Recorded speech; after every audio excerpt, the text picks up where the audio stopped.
नहीं। तो पिछले सत्र में हम लोगों ने इतना निष्कर्ष निकाला कि आदमी के लिए समझ, संबंध और सुविधा तीनों जरूरी है। चाय पीते हुए आप लोगों ने इस पर विचार किया होगा। आप लोगों का क्या निष्कर्ष बना है? अब इसको जो है ना, हाँ, इसको अब रोक लिया जाए। हाँ। बताइए क्या निष्कर्ष बना? तीनों जरूरी है, तीनों में से तीनों जरूरी।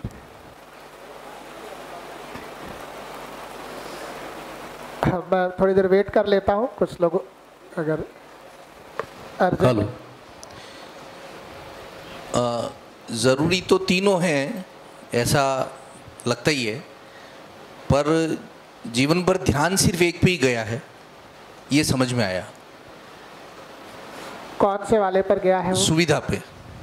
और समझा भी यही जा रहा है, समझाया भी यही जा रहा है कि सुविधा ही जीवन है, समझ और संबंध जीवन नहीं है, या जीवन है तो उसका उस ढंग से व्याख्या नहीं हुई है जी। इसलिए जा रहा है क्योंकि जितना हमने शिक्षा ग्रहण किया है ज़्यादातर इसके इर्द गिर्द ही शिक्षा ग्रहण किया है। हाँ जी। हाँ, ये वाला और ये वाले को तो हम लोगों ने एक तरह से समाज और परिवार पे छोड़ दिया था। हाँ। और समाज और परिवार भी इसी पे फोकस हो गया, तो मिला जुला के पूरी जिंदगी गोल गोल इसी के किनारे किनारे घूम गए। तो ये वाला पढ़ाई में भी प्रश्न बना रहा, परिवार में भी, समाज में भी। तो इन दोनों की शिकायतें झेल रहे हैं और इसकी भरमार है ना। और कितना भी भरमार इसका हो जा रहा है, ये दोनों में अगर शिकायत है तो इसको कितना बढ़ा लिया जाए कि इसकी शिकायत दूर हो जाएगा। जैसे दो भाइयों में विरोध आ गया है, कितना सुविधा उनको मिल जाए कि उनका विरोध खत्म हो जाए। पति पत्नी में अपमान हो गया, एक दूसरे का सम्मान बिखर गया, छितर बितर हो गया है सम्मान। कितनी सुविधा उस परिवार में और बढ़ा दी जाए कि पति पत्नी वापस सम्मान के साथ एक दूसरे के साथ जी सके। है? हाँ, ये बात तो ठीक है।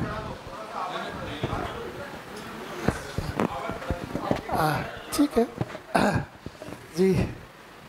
तो दो प्रश्न मैंने किए कि दो भाइयों के बीच में सब कुछ ठीक हो जाए, उसके लिए अगर कुछ संबंध बिगड़ गए हैं तो कितनी सुविधा उन दो भाइयों के बीच में और बढ़ा दी जाए कि दोनों का संबंध ठीक हो जाए। या पति पत्नी का संबंध जो है वो तितर बितर हो गया है अपमान के कारण, एक दूसरे के बार बार होने वाले अपमान के कारण तलाक जैसी स्थिति बन गई है, तो उस परिवार में कितनी सुविधा और दे दी जाए कि संबंध ठीक हो जाए, सम्मान दोनों का आपस में ठीक हो जाए।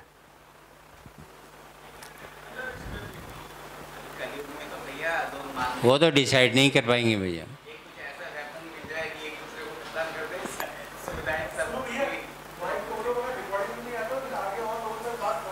हाँ, नहीं, उसमें किसी व्यक्ति को जिम्मेदारी लेनी पड़ेगी माइक पहुंचाने की। लोग तो वेट कर रहे हैं लेकिन माइक पहुंच नहीं पा रहा है, किसी व्यक्ति को वॉलंटियर करना पड़ेगा अपने को। जी हाँ जी। अभी तो भैया ऐसा है ना कि कलयुग में है ना, लोग तो ऐसा भाव आते हैं उनके कि हमें कुछ ऐसा वेपन मिल जाए ना कि वो भाइयों में जो सुविधाएं चाहिए ना, सुविधा के नाम पर वो चीज़ मिल जाए और वो मतलब हमेशा के लिए सुखी हो जाए एक दूसरे को ख़त्म करके। तो ऐसे और लोगों ने प्रयोग किए। पहले लगा कि प्रयोग भी किया, प्रयोग कर लिया, ख़त्म कर लिया, बाद में अपने को भी ख़त्म कर लिया क्योंकि किसी को भी ख़त्म करके तो वो सॉल्व होता नहीं है। जी, पीछे कोई कुछ कह रहे थे अभी, जो माइक रह गया था ना, किसका था?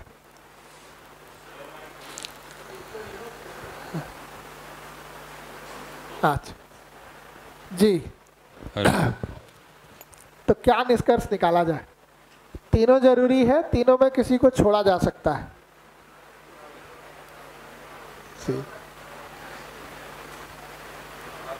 हेलो जी।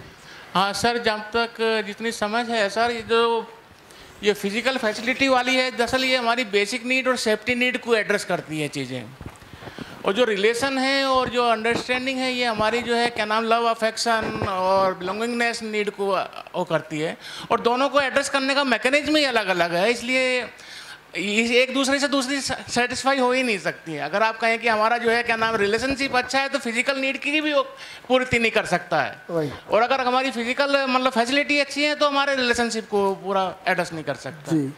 तो दूसरा वाला भाग तो आपका बिल्कुल मुझे ठीक लग रहा है कि इसका पूरा होने का तरीका अलग है और इसका पूरा होने का तरीका अलग है। ये पूरा करके ये नहीं हो सकता और ये पूरा करके ये नहीं। लेकिन फिर भी अगर आप देखें तो जब पति पत्नी में झगड़ा होता है, पति बड़े दुखी मन से ऑफिस जाता है, पत्नी घर में अपना बर्तन पटकती रहती है, पति ऑफिस में सर पटकता रहता है, शाम को दुखी बेचैन होकर लौटता है तो दोस्त सुझाव दे देते हैं कि गिफ्ट ले जाओ सब ठीक हो जाता है, और वो गिफ्ट ले आता है। पत्नी को जैसे ही गिफ्ट देता है तो गिफ्ट किधर आएगा, इधर आएगा, इधर आएगा, तो पत्नी सारा झगड़ा भूल के मुस्कुराने तो लगती ही है। तो उससे भ्रम तो पैदा होता है कि अगर गिफ्ट दे देंगे तो संबंध ठीक हो जाएगा। संबंध ठीक हो गया कि झगड़ा पोस्टपोन्ड हो गया। तो बीच में सुविधा लाके हम झगड़े को थोड़ी देर के लिए पोस्टपोन कर लिए, लेकिन झगड़ा पोस्टपोन जो हुआ है तो अगली बार वो नए झगड़े में पिछला झगड़ा जुड़ के ब्याज के साथ झगड़ा होता है या नया झगड़ा शुरू होता है, पुराना खत्म हो जाता है और जुड़ता रहता है। तो एक तो ये कि इसका पूरा होने का विधि अलग है, इसका पूरा होने का विधि अलग है। इससे ये हम पूरा करने का चूंकि प्रयास कर रहे हैं आज के दिन कि ये बढ़ जाए तो हम इसको पूरा कर लेंगे अलग अलग ढंग से, इसलिए ये भ्रम तो जरूर पैदा होता है कि इससे ये पूरा हो सकता है, लेकिन जांच के देखा जाए कि इससे ये पूरा हो पा रहा है कि नहीं। एक और इसका उल्टा भी चलता है कि ये ना हो तो इसको कौन पूछेगा। तो जैसे कहते हैं ना, जिसके पास धन नहीं है, पैसा नहीं है, उसको आज के दिन अपने बच्चे नहीं पूछते, दुनिया वाले तो छोड़ दे। ये भी सही है क्या?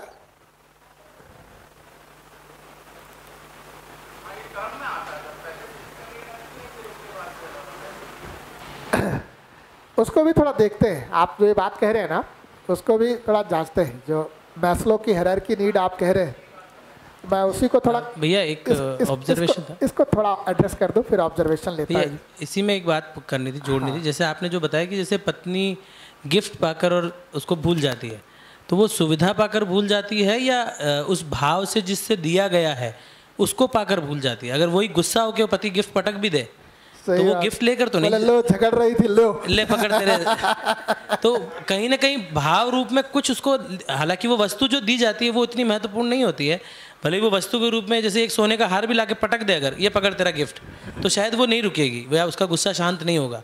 भाव रूप में जिस भाव से भले एक चॉकलेट भी दी जाती है तो शायद वो भाव पकड़ने का प्रयास है। पर हाँ, ये ठीक है कि समझ के अभाव में उस पर काम किया जा रहा है तो वो निरंतर नहीं रह पाता, पूरा नहीं रह पाता, ऐसा मेरा ऑब्जर्वेशन जी।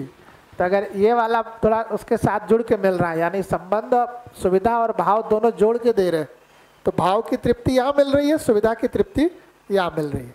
अच्छा, उसमें झंझट क्या है?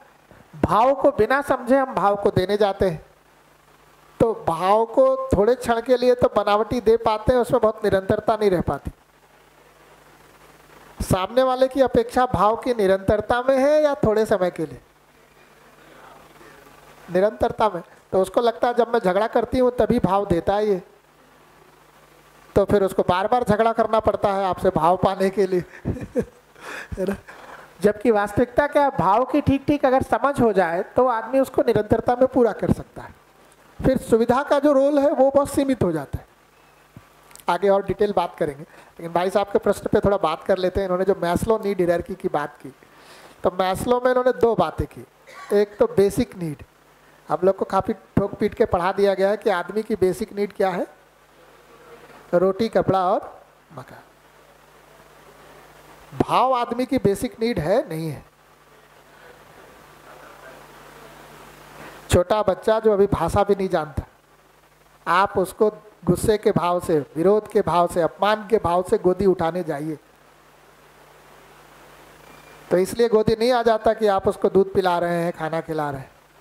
भाव बिगड़ गया, बिगड़ा हुआ आप है, बिगड़ा हुआ चेहरा बना के तनाव के साथ गुस्से में ले उठाने जा रहे हैं, तो भले वो 6 महीने का बच्चा, 3 महीने 4 महीने का बच्चा आपकी भाषा नहीं जानता, लेकिन ये पहचान लेता है कि आपकी भाव उसके लिए ठीक नहीं है ना? तभी रोटी खाना भी नहीं सीखा है अभी वो।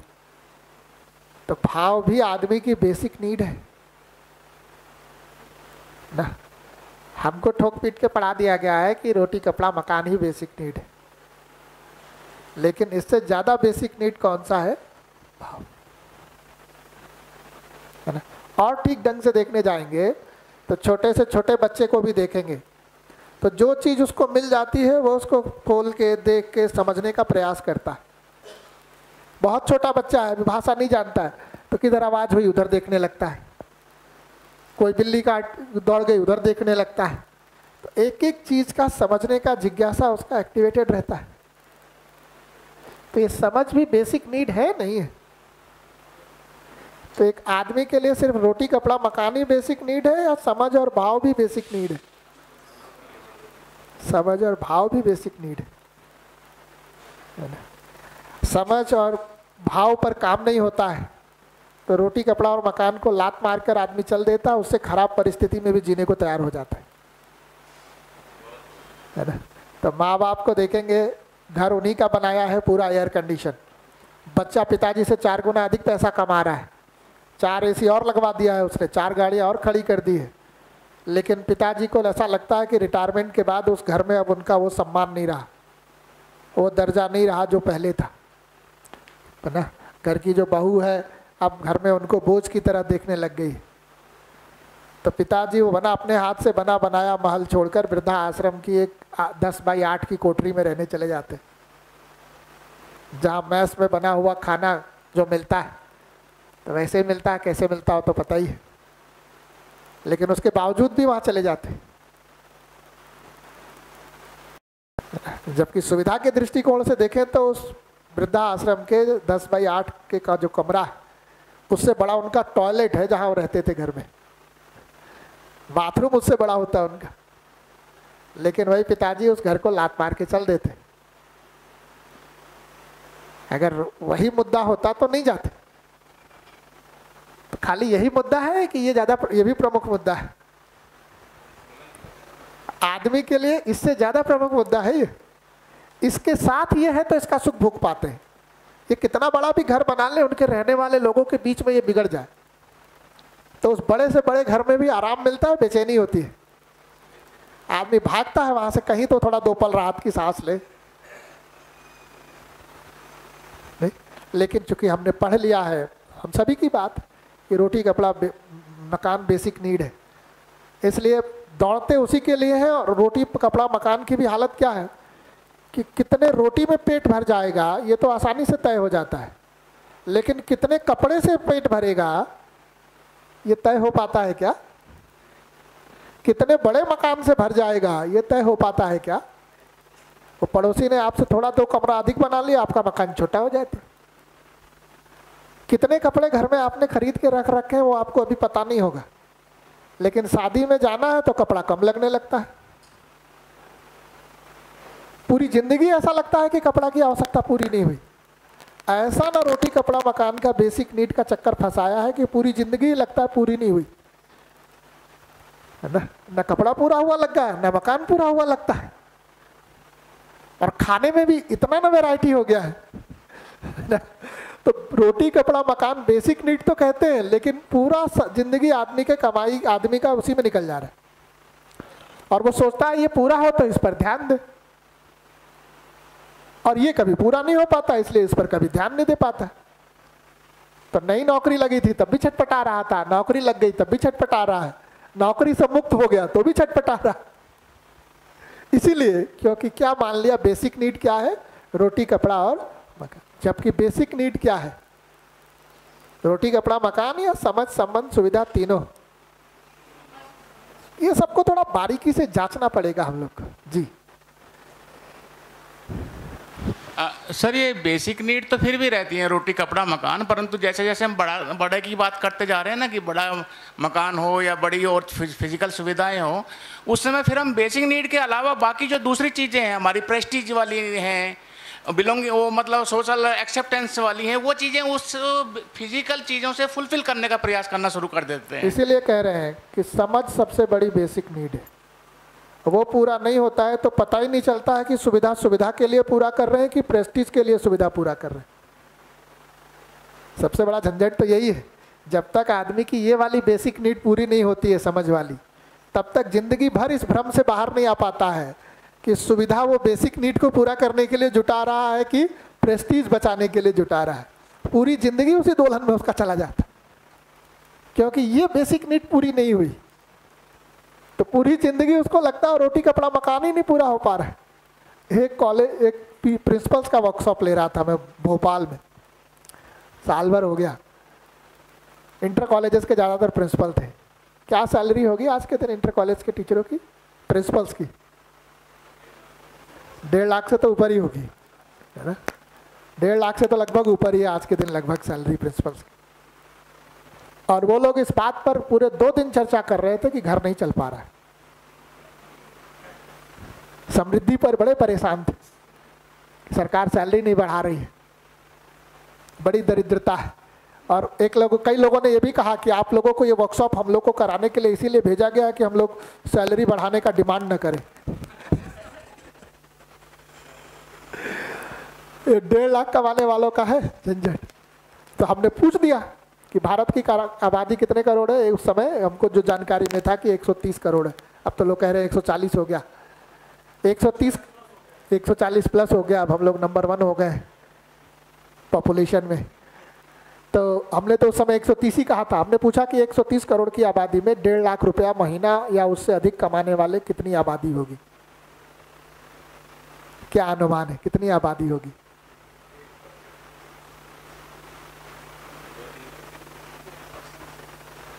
गिरी पड़ी हालत में आप 5% से ऊपर सोच नहीं पाएंगे। पूरे विश्व का अगर जोड़ दे तो परसेंटेज बढ़ेगा नहीं, घट जाएगा, कम हो जाएगा।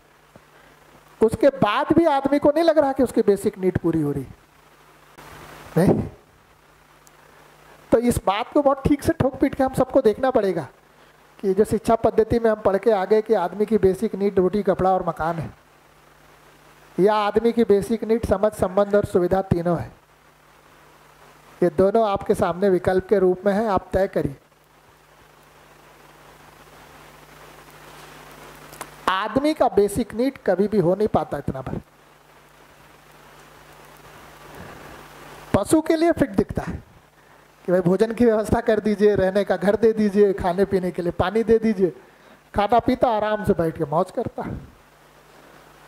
आदमी का पेट भर जाने के साथ ही शुरू हो जाता है ये झंझट। और पेट ना भी भरा हो तो भी जिस तरह से भोजन परोसा जा रहा है ना, सिर्फ भोजन ही थोड़े देखता है, वो भोजन के साथ साथ ये भाव भी देखता है। और भाव देखना मतलब इनडायरेक्टली आपके समझ को देखना है। मैं देख आपका भाव रहा हूं, निष्कर्ष किस बारे में लगा रहा हूं? आपके समझ के। तो मेरी बेवकूफियों के बाद भी आप सही भाव से प्रस्तुत होते हैं, तब मैं आपको बहुत ऊपर दर्जे पे रख लेता हूं। मेरी छोटी छोटी गलतियों से आप भाव के स्तर पर इरिटेटेड दिखाई देते हैं, मैं तुरंत आपको अपने से नीचे रख लेता हूं या अपने बराबर लाके खड़ा कर लेता हूं। यह निष्कर्ष जरूर निकल जाता है कि ये आदमी का कुछ सुनना ठीक नहीं है, इसकी हालत ठीक नहीं है। तो देखता हम आदमी के भाव को है, लेकिन निष्कर्ष किसके बारे बनाते हैं? तो मैं खाना खाते समय जिस ढंग से आप खाना परोस रहे हैं, तो खाना प्लस खाने के साथ परोसने का भाव, और उसके आधार पर निष्कर्ष बनाता हूं किसके बारे आपके। फिर अपने आप ऑटोमेटिकली बैकग्राउंड में तय हो जाता है कि अब जो आप बात बोलने वाले हैं वो मुझे समझने की दृष्टि से सुनना है या आपको समझाने की दृष्टि से सुनना है। ये सब खाना परोसने के ढंग से तय हो जाता है। ये सारा ऑब्जर्वेशन आप भी करते नहीं, लेकिन फिर भी हमारे भीतर बहुत गहरे से छाप छोड़ी है कि आदमी की बेसिक नीड क्या है? रोटी कपड़ा और बहुत, और क्या जिसे आप पेंसिल का लिखा मिटाते हैं उसको क्या बोलते हैं? इरेजर। कई बार कुछ चीज़ें इतनी गहरी लिख जाती हैं कि उसको मिटाने में इरेजर मिट जाता है।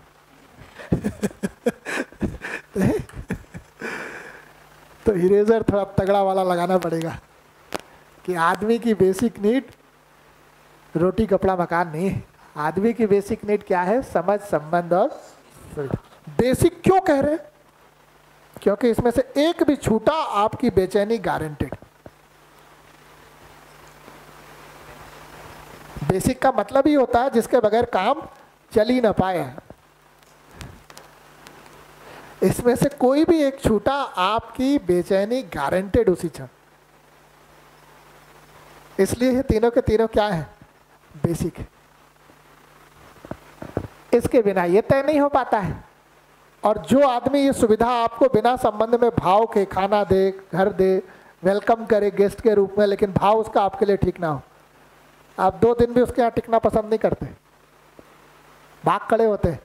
भले आपका घर उसे कई गुना छोटा हो, भले आपके घर में घी ना लग पाए रोटी में, भले आपके घर में बहुत है ना ड्राई फ्रूट्स ना मिले, आप वही दाल रोटी खा रहे हैं, लेकिन आप भाग खड़े होते हैं, ठीक है रखो तुम अपना। क्योंकि आदमी की बेसिक नीड ये तीनों है। इसलिए सुबह से ही जो मैं बात कह रहा हूं ना, बहुत सारा जो हम लोगों ने पढ़ लिया उसको बहुत गहराई से जांचने की जरूरत है। वो हमारे जिंदगी के जीने की दिशाओं को अभी भी पीछे पीछे तय कर रहा, हमको पता नहीं चल रहा। तो अगर हम इस बात को अंदर बिठाएं कि बेसिक क्या है, रोटी कपड़ा और मकान, तो पूरी जिंदगी इस बात का एफर्ट करते हैं कि रोटी कपड़ा और मकान पर्याप्त हो जाए, तब हम संबंध पे ध्यान दें। नहीं, और वो मकान और कपड़ा तो ऐसा है जो हर कभी तय नहीं हो पाता आदमी। अब गाड़ी और उसके साथ जोड़ दिए तो और तीसरा बड़ा झंझट हो गया। और पूरा जिंदगी आदमी का निकल जाता है, ना संबंध पे ध्यान दे पाता और ना ही अपने पे। इसलिए इस बात पर मैं इतना देर समय लगा दिया कि इसको बहुत तगड़ा इरेजर लगा के अपने भीतर साफ करना पड़ेगा कि आदमी की बेसिक नीड रोटी कपड़ा मकान है कि समझ संबंध सुविधा है। अगर तीनों बेसिक नीड है तो पहले दिन से ही तीनों पर ध्यान देकर बच्चे को तैयार करना पड़ेगा। तब जाकर एक उम्र के बाद जब वो तीनों को एक लेवल तक पूरा करने के योग्य होता है, तब तृप्तिपूर्वक वो जी पाएगा और आपके तृप्तिपूर्वक जीने में सहयोगी हो पाएगा। अन्यथा आप बच्चे की तृप्ति के लिए, बच्चे के विकास के लिए उसको हॉस्टल धके आते हैं, थोड़े दिन बाद वो आपके विकास के लिए वृद्धाश्रम किया देता है।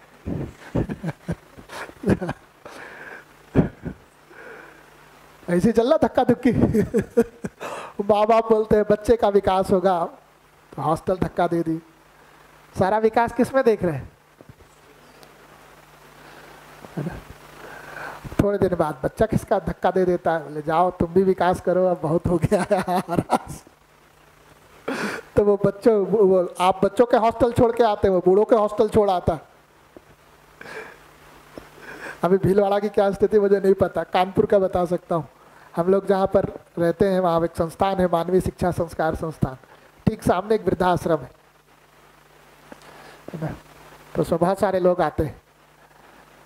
तो कोई गांव का किसान या मजदूरी काम करने वाला या कुछ 10-20 हज़ार रुपया ज़िंदगी में महीने का जो कमाता हो, वैसा आदमी उसमें दिखता नहीं। ज़्यादातर आदमी जो दिखता है वो है ना, जिसको ए क्लास सर्विस बोलते हैं आज के दिन ना, 95% से अधिक लोग वैसे ही दिखते हैं जिन्होंने जिंदगी जी है। कैसे, कौन सी वाली नौकरी वाली? ए क्लास, है ना। उनसे कभी भी बात करिए तो पहले बच्चों को 10-20 लाइन गाली सुनाते हैं, फिर आगे बात करते हैं।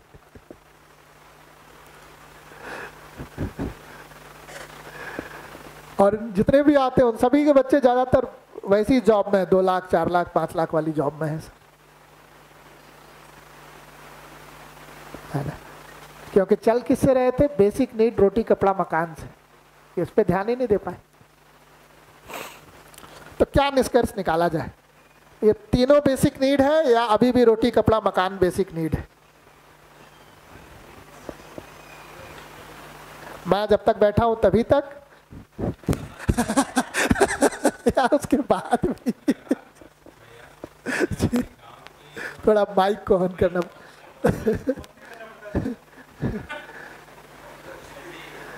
हाँ नहीं, अब ठीक है। तो थोड़ा माइक का ऑन करने का मैकेनिज्म को भी चेक कर लीजिए। हाँ हेलो, अभी आपने गांव के लोगों को, जो गरीब लोग हैं उनके बारे में कहा। हालत तो उनकी और उनकी सेम ही है भैया, जनरली देखा है मैंने। लेकिन वो किसी अहंकारवश वो मर जाएंगे, लेकिन वृद्धाश्रम में नहीं जाएंगे, वो स्वीकार कर लेते हैं। फर्क इतना ही। बाकी जो ए क्लास वाले हैं उनकी हालत है, और जो गांव में जो आज की सिचुएशन बता रहा हूँ, जो गरीब लोगों के माँ बाप हैं उनकी भी हालत ऐसी है, बेचैनी बराबर ही है। बेचैनी बराबर। लेकिन उनको वृद्धाश्रम का रास्ता पता है, उनको पता नहीं। वो झंझट है। हाँ, और क्या। तो घर के तृप्ति पूर्वक चलने के लिए ये तीनों जरूरी हैं या तीनों में किसी को छोड़ा जा सकता है? तीनों। अब एक और प्रश्न पूछ लेता हूं, थोड़ा साहसी प्रश्न। हमारा परिवार तीनों को पूरा करने के लिए मेहनत कर रहा है या किसी एक पर फोकस हो गया? तो तीसरी पीढ़ी इसको जुटाते जुटाते आगे बढ़ गई, अगली पीढ़ी लगी है, और तीसरी पीढ़ी को, मतलब पहली जो पीढ़ी बच्चों वाली पीढ़ी है, उसको इसके लिए तैयार कर रही। तीसरी पीढ़ी में ये 20-25 लोगों का परिवार था, दूसरी पीढ़ी में 5-7 लोगों का परिवार आ गया। अब ये वाली पीढ़ी जब आएगी तो फिर अलग अलग रहेंगे, पत्नी अलग होगी, पति अलग होंगे, बच्चे अलग होंगे, और फेसबुक से परिवार चलेगा। बीच बीच में क्या बोलते हैं उसको, कौन सा कॉल बोलते हैं, ग्रुप कॉल ना, कॉन्फ्रेंस कॉल। तो वो कॉन्फ्रेंस कॉल जितनी देर चलेगा वो परिवार होगा। क्योंकि बच्चा हॉस्टल में रह रहा, पत्नी कहीं और काम करेगी, बेटा कहीं और काम करेगा, वो खुद कहीं और काम कर रहे हैं। बीच बीच में कुछ आधे घंटे के लिए कॉन्फ्रेंस कॉल पे, कुछ परिवार तो पहुंच गए कॉन्फ्रेंस कॉल वाली जगह। बोले परिवार, बोले हाँ ये कॉन्फ्रेंस कॉल, ये परिवार है हमारा।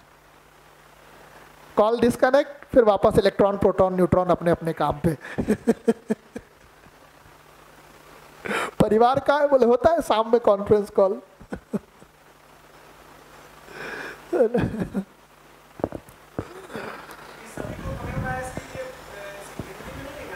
हिंदी में तो लिखा है पूरा। अच्छा, ये ऊपर वाला नहीं लिखा है। अच्छा, आगे होगा। चलिए मैं आगे उसको, वो अगले स्लाइडों में आ जाएगा।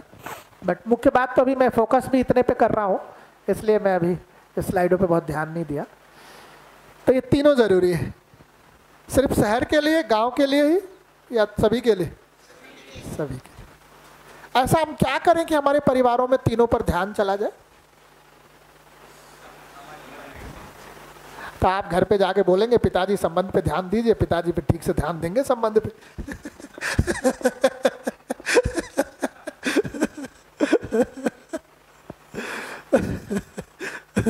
बोलेंगे ये सब बुढ़ापे की चीजें हैं, कहाँ लग गए। कहाँ उलझ गए। अच्छा, इंटरेस्टिंग बात क्या है ना, आज के दिन पिताजी की भी गलती नहीं है। हम जिस ढंग से पिताजी से बात करते हैं, पिताजी बेचारे परेशान हो जाते हैं। एक वर्कशॉप ऐसी चल रहा था IIT में, हमारे एक रिलेटिव हैं, कानपुर में रहते थे, मतलब रिलेटिव के बाद एक दूसरे रिलेटिव हैं, उनसे कहीं से जुड़ के उनके साथ कनेक्शन बना था। तो हमने उनके बेटे इंटर पास किया उसने, तो गर्मी की छुट्टियां थी, तो बोला हमने कि भाई एक वर्कशॉप है IIT आ जाओ। आ गया, वो वर्कशॉप करके गया। तो फिर मैं एक दिन सोचा चलूँ जाके देखूँ घर का क्या हाल चाल है। तो पहुँचा एक संडे के दिन, तो जैसे ही पहुँचा गेट पे पिताजी बोल रहे अच्छा हुआ आप आ गए, अन्यथा आज शाम तक तो मैं पक्का आता आपके पास। हमने कहा क्या हो गया? बोले जब से लौट के आया बहुत बहकी बहकी बातें कर रहा है। हमने कहा क्या बातें कर रहा है? बोला कि पैसा क्या होगा, पैसे से क्या होगा, है ना, क्या चलता है आजकल, क्या होता है इस तरह के, पैसा नहीं कमाएगा इसका घर कैसे चलेगा, है ना, अभी नौकरी नहीं करेगा, पढ़ेगा नहीं, ये नहीं करेगा, ये क्या बहका दिया आपने इसको। तो हमने कहा कि बात करके देखता हूँ मैं। हमने पूछा उससे भाई क्या बातचीत हुई पिताजी से? तो बोला उसने कि भाई पिताजी कह रहे थे कि अब गांव वाली जो ज़मीन है कुछ बेच देते हैं, और फिर उसके बाद है ना शहर में जो है थोड़ी संपत्ति कुछ, और इस तरह की कुछ चर्चा चल रही थी। तो फिर हमारा ये था कि नहीं वो बना रहेगा, इसी भरोसे गांव आना जाना ये सब चलता रहता है कुछ, है ना, भले ही वहाँ संपत्ति है थोड़ी बनी रहे, तो भले ही 6 महीने साल भर में जाएं, कम से कम जाना आना बना रहता है जुड़ा। तो फिर उन्होंने कहा नहीं पैसा यहाँ लगाएंगे तो और पैसा आएगा भाई, वो खड़ा होगा, फिर हॉस्टल बनेगा, फिर उसमें आके लोग रहेंगे, फिर किराया आएगा और पैसा आएगा। तो मैंने कह दिया कि भाई खाली पैसा ही सब कुछ थोड़े है, खाली पैसा ही सब कुछ थोड़े है। तो मैंने कह दिया। अच्छा, उसने तो कहा क्या, वो क्या कहना चाह रहा है, खाली पैसा ही सब कुछ थोड़े, वो तो ये कहना चाह रहा है कि भाई पैसा भी महत्वपूर्ण है और संबंध भी महत्वपूर्ण है। गांव का जिन लोगों के साथ इतने सालों से पीढ़ियों का संबंध है वो भी महत्वपूर्ण है, वो तो ये चाह रहा है। लेकिन भाषा क्या बोल गया? बोला क्या वो, पैसा ही थोड़ा महत्वपूर्ण है। अब पिताजी उससे बेचैन हो गए। तो जैसे ही उसने बताया लड़के ने हमको पूरा प्रकरण, तो हमने पिताजी से कहा कि भाई वो ये थोड़े कह रहा है कि पैसा महत्वपूर्ण नहीं है, वो ये कह रहा है कि पैसा भी महत्वपूर्ण है, साथ साथ संबंध भी महत्वपूर्ण है, और ये दोनों ठीक ठीक चला सके इसके लिए समझ भी महत्वपूर्ण है। तब पिताजी कह रहे ऐसा कहना चाहिए था ना उसको। अब उस बात को जिस ढंग से कह रहे हैं, पिछली पीढ़ी एकदम बेचैन हो जा रही है। सुविधा वर्सेस संबंध की बात नहीं हो रही है, सुविधा वर्सेस समझ की बात नहीं हो रही है। किसकी बात हो रही है? तीनों को साथ रखने की बात हो रही है, किसी भी बात को छोड़ने की बात। लेकिन हम जिस ढंग से इन दोनों की बात करते हैं, हमारी पिछली पीढ़ी को ऐसा लगता है अरे ये तो इसको छोड़ने की बात कर रहा है, और वो वहीं नहीं रुकते, वो तुरंत शुरू हो जाता है अब ये साधु बन जाएगा, अब ये सन्यासी बन जाएगा, अब ये भटकेगा इधर उधर, है ना, ये घर बार सब छोड़ किनारे खड़ा हो जाएगा, भगोड़ा घोषित हो जाएगा, ये पूरा उनका प्रकरण चल जाता है और एकदम बेचारे वो परेशान हो जाते हैं। तो बड़ी मेहनत लगती है पहले तो खुद को ये ठीक करने के लिए कि ये तीनों बेसिक नीड है, और जब भी किसी पिछली पीढ़ी से बात कर रहे हैं तो बहुत सावधानी पूर्वक इस बात को रखना पड़ता है कि ये छोड़ने की बात नहीं है, इसके साथ ये दो जोड़ने की बात। अन्यथा आप बात तो तोड़ने की कर रहे होते हैं, लेकिन बातों से वो सेंस ले लेता है कि आप छोड़ने की बात कर रहे हैं, फिर वो आपको बताने लगता है बहुत सारा और कॉन्सेप्ट। नहीं, बताइए इस पर कोई और ऑब्जर्वेशन या प्रश्न? आप कुछ कह रहे थे, आपकी बात पूरी हो गई थी आप जी।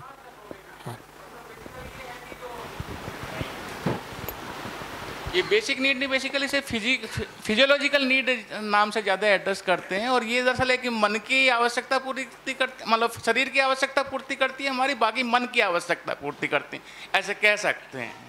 और मन और शरीर दोनों हमारे एक ही साथ हैं, वही, और दोनों का साथ साथ पूरा हो सके तो ये समझ में भी आना जरूरी है कि कौन से वाले से शरीर का पूरा होगा और कौन से वाले में मन का पूरा होगा। और ये समझ में ना आ जाए तो जिससे शरीर का पूरा होगा उससे पूरा करने लग जाते हैं किसका?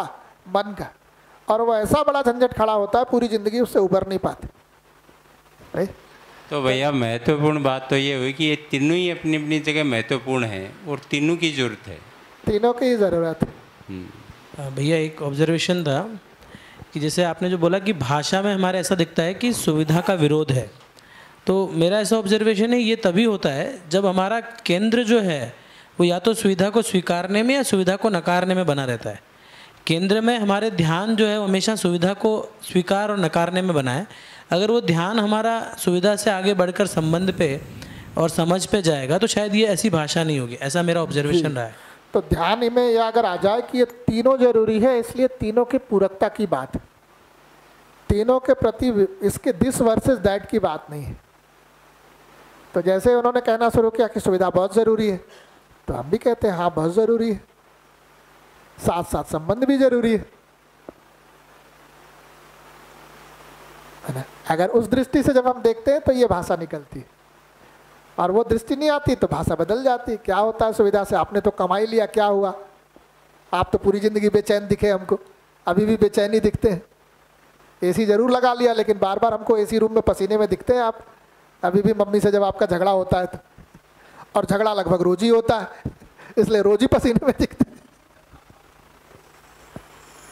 अब ये सारा जो है चर्चा भले नहीं कर रहे हैं बट संकेत वही दे रहे हैं। बट भाई अगर तीनों महत्वपूर्ण है, ये तीनों पूरा करना होगा। तीनों पूरा करने के लिए किस पर पहले ध्यान दे कि बाकी दो को पूरा करना आसान हो जाए। तो ये वाले को अगर ध्यान देते हैं तो ये दो को पूरा करना आसान, इसलिए 1 नंबर पे किसको रखा जाए?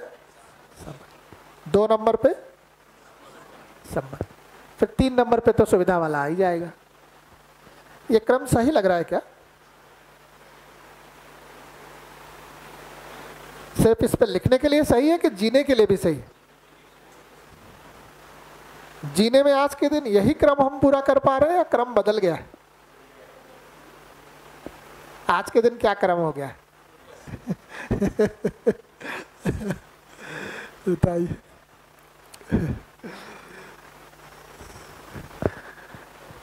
आज के दिन क्या क्रम हो गया है? 1 नंबर पे क्या आ गया है? सुविधा। और 2 पे भी वही आ गया है, और 3 पे भी वही आ गया है। ये बाकी 2 गायब हो गए। हालात कुछ ऐसे बन गए, ऐसे वाले। अभी तो सुविधा के लिए ही संबंध और समझ है। तो अभी ये वाला जीना हो गया है कि ये वाला जीना है? सही हमको ये लगता है। आसपास में दिखाई जो लोग दे रहे हैं वो कई लोग ऐसे दिखाई दे रहे हैं। तो आप बहुत सारे लोगों से जीने में प्रेरित होते हैं। किन से प्रेरित होते हैं? ये वाले से कि ये वाले से?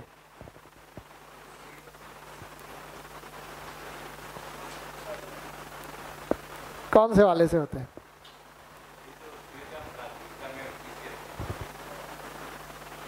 थोड़ा ऑब्जर्व करके देखिए किन से प्रेरणा लेने को तैयार हो जाते हैं, ये वाले लोगों से कि ये वाले लोगों से?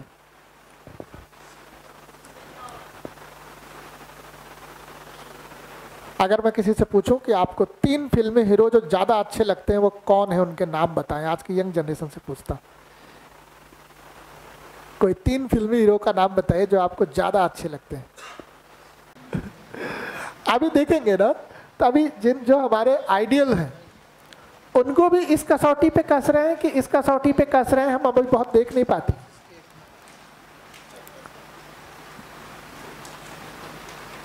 इसलिए मैंने उस प्रश्न को खड़ा किया था कि जिनको अभी आइडियल मान के चल रहे हैं वो आइडियल को भी बहुत कस नहीं रहे।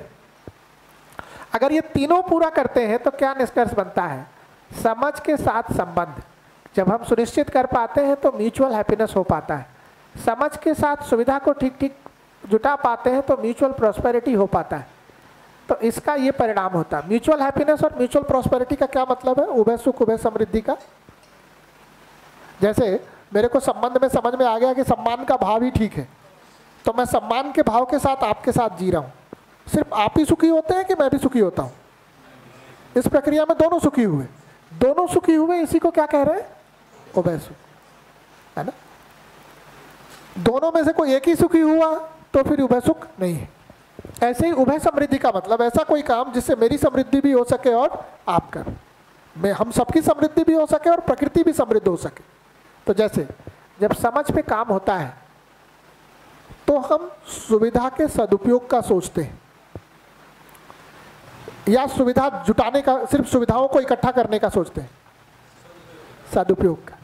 तो सुविधा कितना जुटा लिए हमारे लिए मुद्दा नहीं है, बल्कि सुविधा का हमने सदुपयोग कितना कर लिया ये मुद्दा है। तो अगर सुविधा का सदुपयोग मुद्दा में हो जाएगा तो अत्यधिक सुविधा जुटाने के लिए प्रकृति का शोषण करेंगे या प्रकृति की समृद्धि को भी बचाए रख पाएंगे?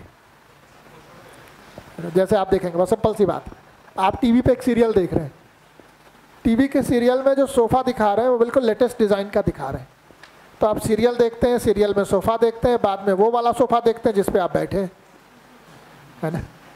अब वही सोफा जो आप खरीद के लाए थे 2-3 साल पहले, अब वो सोफा देखते ही आपको अपना ये वाला सोफा काटने लगता है। तब तुरंत सोफा बदलने का विचार शुरू होता है, कुछ दिनों में वो पक्का होता है, फिर बाद में सोफे को स्टोर रूम में डाल देते हैं और बाजार से नया सोफा ले आते हैं। ये सोफे का सदुपयोग है, दुरुपयोग है? अब आपने डायरेक्टली भले पेड़ नहीं काटा, लेकिन एक सोफा जो अभी ठीक ही था आपने खींच के धकेल के आपने डाल दिया कहाँ? स्टोर रूम में, और नया सोफा खरीद के ले आए। उसके परिणाम स्वरूप जंगल पे कोई प्रभाव पड़ा उसका? क्या पड़ा? कम से कम एक पेड़ कट गया। उस पेड़ कटने के कारण कौन हुए? आप हुए, क्योंकि आपने एक ठीक ठाक सोफे को कहाँ डाल दिया? स्टोर।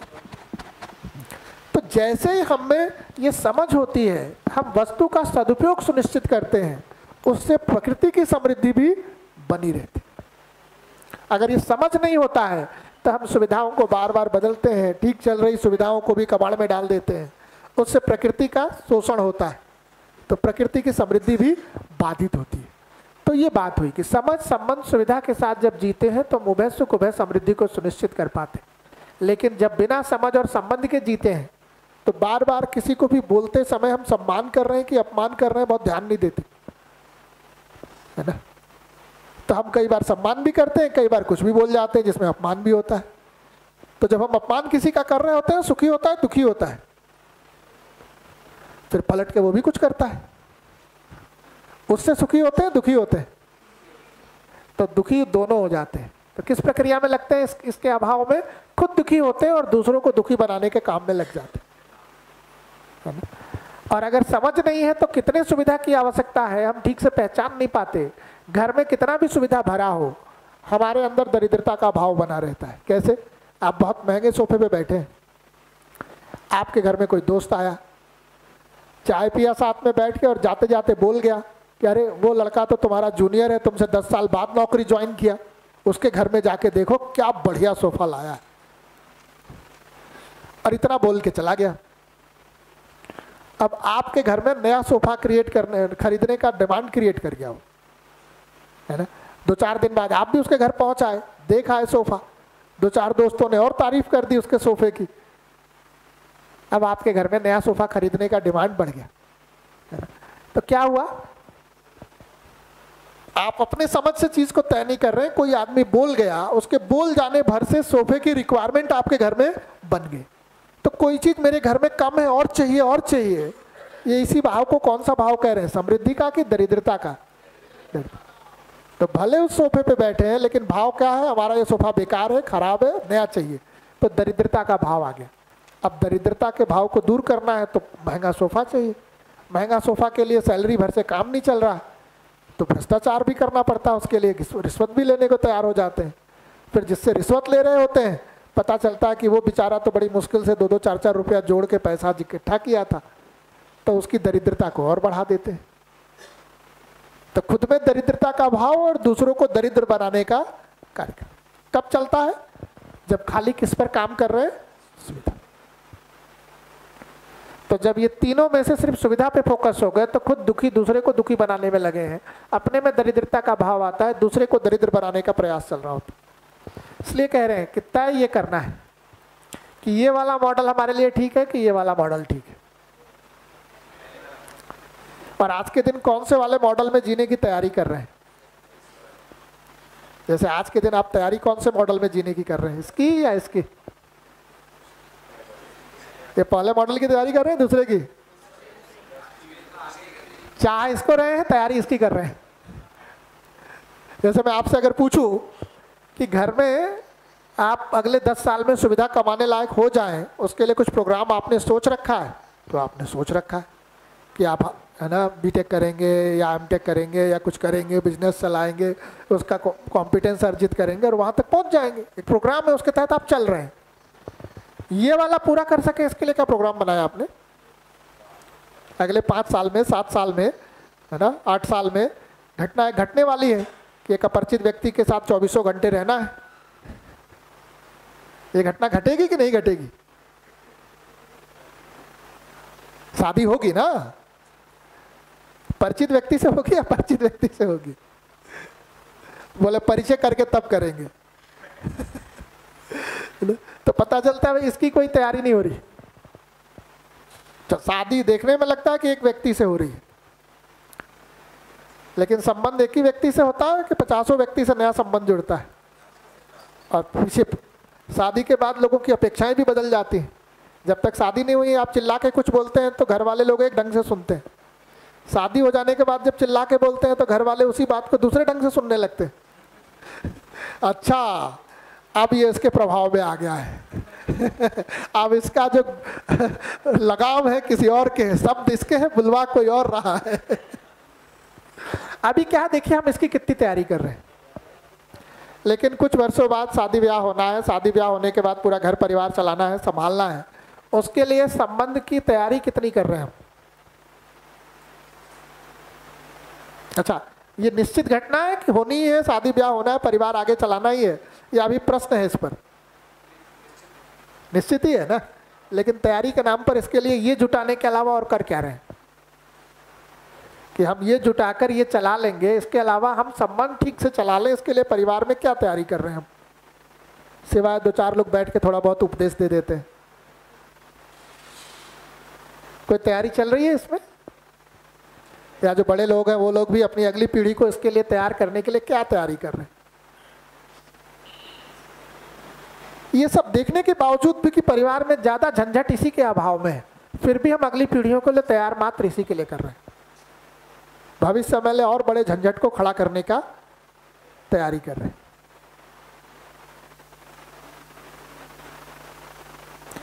क्योंकि तमाम चर्चा हम करते रहते हैं, लेकिन कई बार ध्यान में तो यही बना रहता है कि जिंदगी तो इसी से चलती, जिंदगी सिर्फ इसी से चलेगी, तीनों से चलेगी, इसलिए तीनों जरूरी है। अभी वो होता वही है कि समझ और संबंध के अभाव में जब हम सिर्फ सुविधा से जीने के लिए प्रयास कर रहे होते हैं तो समझ और संबंध के अभाव में हम सुखी नहीं हो पाते। दूसरा, समझ के अभाव में कितने सुविधा की आवश्यकता ये कभी तय नहीं हो पाता। इसलिए बहुत सारा सुविधा जुटा लेने के बाद भी अपने में अभाव और दरिद्रता का भाव बना ही रहता है। मेरे दोस्त के पास मेरे से ज़्यादा है, मेरे रिलेटिव के पास मेरे से ज़्यादा है, वो देखो अभी तो नया नया नौकरी शुरू किया, अभी कार ले ली उसने। ये सब जो चलता रहता है ये समृद्धि का भाव है या अभाव का भाव है? इसलिए आप देखेंगे ना तो समाज में आपको दो तरह के लोग दिखाई देंगे। कौन कौन से? सुविधा विहीन दुखी दरिद्र और सुविधा संपन्न दुखी दरिद्र, ये दोनों दिखते हैं, खाली पहले वाले दिखते हैं? आजकल ज्यादा कौन से वाले दिख रहे हैं? ये वालों की संख्या बहुत तेजी से बढ़ रही है। इसका कारण पता है क्या?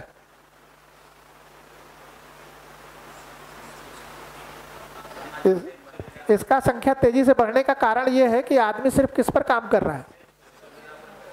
इसलिए ज्यादातर लोग सुविधा के अभाव से सुविधा की संपन्नता पे तो आ जा रहे हैं, लेकिन संबंध में बेचैनी वैसी ही बनी है, विचारों में बेचैनी वैसी ही बनी है। अपरिचित से अपरिचित आदमी भी एक शब्द बोलकर रिमोट कंट्रोल की तरह नचा के चला जा रहा है, महीनों उसका विचार चलता रहता है। कोई दोस्त एक लाइन कुछ उल्टा बोल दे, कई दिन तक विचार में चला के हम घुटते रहते हैं। अब ये फर्क नहीं पड़ता कि कार चला रहे हैं कि मोटरसाइकिल चला रहे हैं, वो विचार की बेचैनी तो वैसे ही चलती रहती नहीं। तो ये दरिद्रता और दुख तो वैसे ही बना हुआ है। सुविधा विहीन से सुविधा संपन्न भले हो गए, क्यों बना हुआ है? क्योंकि दो की कोई तैयारी नहीं हो रही, जबकि हम जीना कहाँ चाहते हैं? सुविधा संपन्न सुखी समृद्ध। और ये तीनों में पहुंचना तभी हो सकता है जब आदमी समझ संबंध सुविधा तीनों के लिए काम करे। खाली सुविधा पे काम करके 1 नंबर से 2 नंबर पे आ सकते हैं, 3 नंबर पे तो किसी भी हालात में नहीं जा सकते, या जा सकते हैं? आप ही अपने में सब जांच परख करके अब देख लीजिए कि ये 1 2 3 में आपको क्या ठीक लगता है, कहाँ आप हैं और कहाँ पहुंचना चाहते हैं।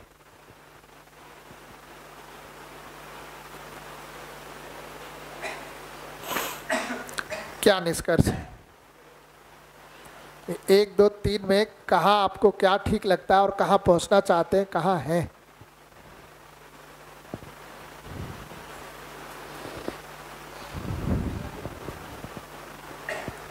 ये सब पे बात करेंगे। पहुंचना तो 3 नंबर पे चाहते हैं, ये तो तय है। कहाँ पर? सेकंड पे है।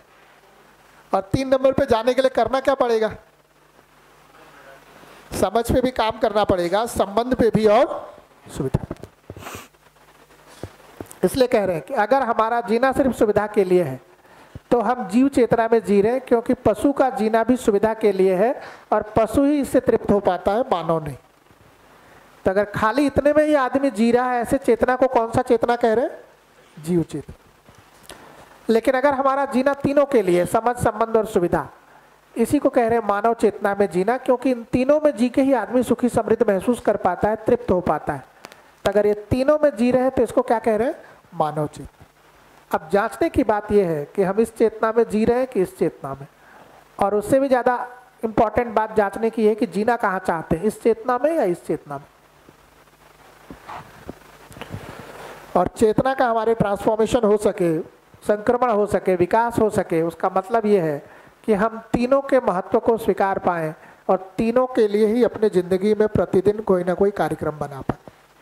तो जैसे आपके पास इसके लिए कार्यक्रम है, सुबह उठते हैं, नहाते हैं, धोते हैं, पढ़ाई करने आते हैं, कोचिंग करते हैं, लौट के जाके होमवर्क करते हैं, ये सब इसके लिए कार्यक्रम है। कुछ इसके लिए भी कार्यक्रम बने, कुछ इसके लिए भी कार्यक्रम बने। तो 24 घंटे में भले 1 घंटा इसके लिए बने, 1 घंटा इसके लिए बने, 22 घंटे इसके लिए बने, बट कुछ तो बने। तो जैसे अगर इसके लिए प्रोग्राम बनाना हो तो आप क्या प्रोग्राम बना सकते हैं? इसका प्रोग्राम तो स्पष्ट ही है, भाई सुबह उठ रहे हैं, नहा रहे हैं, धो रहे हैं, खाना बना रहे हैं, खा रहे हैं, पढ़ाई करने आ रहे हैं, कोचिंग कर रहे हैं, लौट के जाके फिर तैयारी कर रहे हैं, होमवर्क कर रहे हैं, फिर सुबह आ रहे हैं। सब किसके लिए? सुविधा। इसके लिए अगर कुछ करना हो तो क्या कर सकते हैं आज के दिन? जैसे घंटा भर इसके लिए कुछ करना हो, क्या कर सकते हैं? बैठ के बातचीत, कौन सी बातचीत? कि उसने नई कार ले ली, उसका मकान बड़ा हो गया, उसने आज हमको गाली दे दी, तो बातचीत भी कर रहे हैं। तो किसकी बातचीत कर रहे हैं? तो उससे कहाँ हम पहुंचे संबंध में? अगर संबंध पे कुछ करना है 1 घंटे के लिए परिवार में कुछ, तो क्या कर सकते हैं? समझ वाले पे तभी बात करेंगे। संबंध के अर्थ में कुछ करना है तो क्या कर सकते हैं? सोचिए। जो इमोशनल नीड्स है, जो उनकी अंडरस्टैंडिंग, उनकी डे टू डे लाइफ में क्या हो रहा है, ये सब समझ के। वही तो मैं सिर्फ अभी प्रश्न उठा रहा हूँ, लौट के उस पर बात करेंगे कि अगर हमको परिवार में संबंध पे 1 घंटा कुछ करना है तो क्या कर सकते हैं? हमको अगर समझ पे अपने लिए कुछ करना है 1 घंटा तो क्या कर सकते हैं? एक और प्रश्न पूछने का साहस करूंगा, सुविधाओं पे जो जितना अभी समय और प्रयास लगा रहे हैं वो आवश्यकता से कम है कि अधिक है?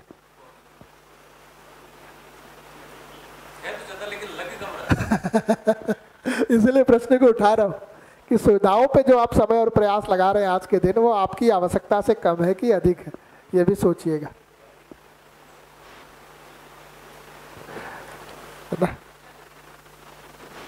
तो लौट करके इस पर बात करेंगे। तो ये जो ट्रांसफॉर्मेशन है आदमी का यहां से यहां, ये होना आवश्यक है या ऑप्शनल है? आवश्यक है। तो ये ट्रांसफॉर्मेशन हो सके उसके लिए, इसके लिए तो आपके पास कार्यक्रम है। ये कार्यक्रम और स्पष्ट हो जाए तो आप ट्रांसफॉर्मेशन शुरू कर देंगे, नहीं? अच्छा, इसको भी लोगों ने आपको बताया है, आपने जांचा है, कुछ दिन करके देखा है, इसलिए कर पा रहे हैं। इस पे भी कुछ कार्यक्रम निकले तो आप धीरे धीरे उसको करना शुरू करेंगे, उसके परिणाम मिलेंगे तो करने का साहस बनेगा, फिर तीनों में एक बैलेंस बनेगा। लेकिन मैं बताऊं, इतने भर से काम नहीं चलेगा। आप जांच करके अपने लिए निकालें, बनाएं, फिर उस पर चर्चा हो तो और अच्छा रहेगा। तो लंच के दौरान आप लोग को इस पर विचार विमर्श करने की आवश्यकता है कि घंटे भर अगर परिवार में संबंध के अर्थ में कुछ करना है तो हम क्या कर सकते हैं? घंटे भर अपने लिए समझ के लिए कुछ करना है तो हम क्या कार्यक्रम बना सकते हैं? 22 घंटे हमको सुविधा के लिए अभी भी है। 1 घंटा किसके लिए? संबंध के लिए, और 1 घंटा किसके लिए? समझ।